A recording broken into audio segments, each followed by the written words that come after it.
welcome back. Today is the last session of our first chapter, Reaping Gold from Soil. Before entering into our class, let us discuss the follow-up activity of our previous session. I had given you an activity. Prepare a questionnaire to conduct an interview with a farmer. Do you remember that? This one.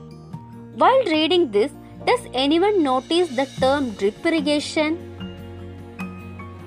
First of all, I will explain what is drip irrigation.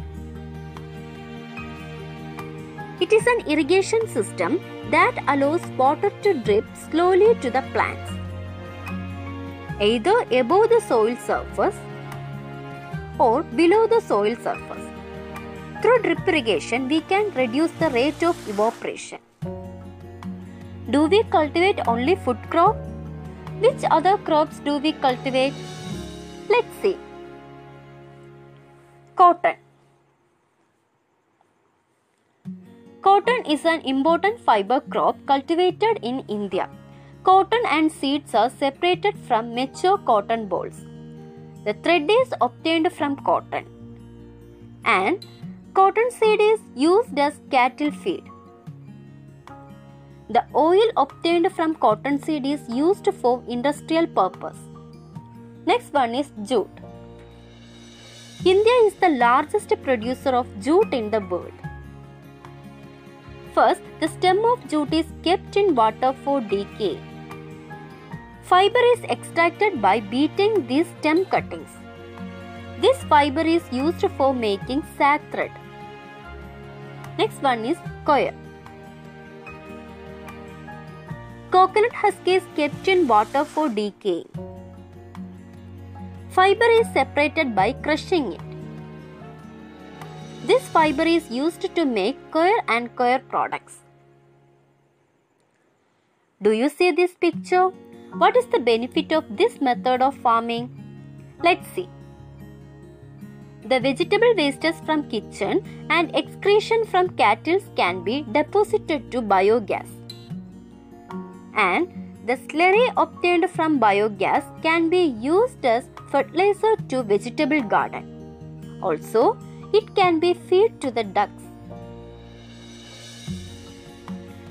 Agriculture can be integrated with livestock so that one area support another, and it is called integrated farming.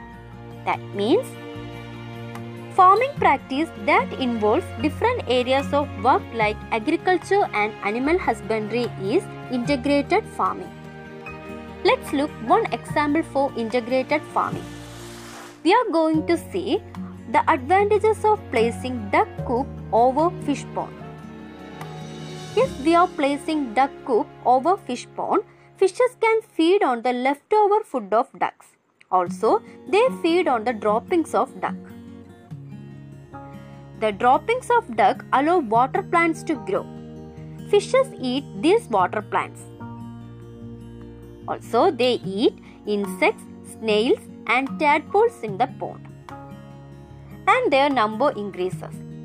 Ducks eat small fishes, so that the uncontrolled multiplication of fish is reduced and the remaining grow with maximum size.